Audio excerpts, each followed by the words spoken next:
Mu bihugu bifite ikibazo cyo kugira abagabo bake, Uburusiya buzamo. Iki gihugu gifite umubare munini w'abagore kurusha uw'abagabo.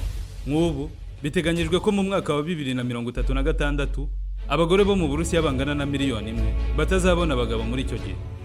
Iri bura ry'abagabo mu Burusiya riterwa no kuba abagabo ari bo bapfa cyane muri iki gihugu, bitewe n'intambara barwana ndetse no kunywa vodka nyinshi cyane. Dore ko ku mpuzandengo mu mwaka wa 2016 Umurusiya umwe yanywaga litiro zirenga 18 za vodka ndetse na kanzi 55 z'inzoga. Iyi mibare igenda yiyongera uko imyaka ishira. Ibiyayuramutwe nibyo byivugana abagabo benshi bo mu Burusiya, kuko muri iki gihugu abantu bapfa bazize inzoga nyinshi barenga 50,000 ku mwaka umwe gusa.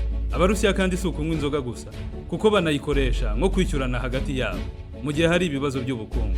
Bivuze ko ufite inzoga ushobora kuyikwishyura ku gipimo runaka, nawe ukama nk'umuceri cyangwa se ikindi shaka. Inzoga hari igihe ifatwa nk'amafaranga mu Burusiya. Byibura abagore 947 mu gihe bapfuye, ku bagabo ho haba hapfuye abagabo 1000. Abagabo b'Abarusiya bafite icyizere cyo kubaho kingana n'imyaka 55 yonyine. Byumvikane ko abagabo benshi bo mu Burusiya bapfa bari kuri iyi myaka 55. Abarusiya ku myaka 25 baba basohokana cyangwa se bagakundana n'abagabo benshi cyane batandukanye.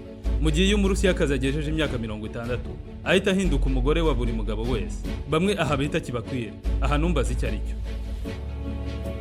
Abashaka gushakana n'Abarusiyakazi nababwira iki ni munyarukireyo, muhangane n'Abashinwa.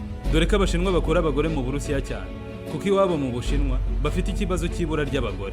Abashinwa b'abagabo baruta Abashinwakazi ho miliyoni 30 zose. Ibi bibatera kunyarukira mu Burusiya ngo bahashaka abagore. Ariko nibarambana n'Abarusiyakazi kubera imico itandukanye ndetse n'imiterere y'Abashinwa yo kubyibuha cyane, kandi Abarusiyakazi batabikunda. Abakobwa bo muri iki gihugu usibye no kumenya ubwenge cyane, ku busanzwe bari no mu bambere bafite ubwiza ku isi yose.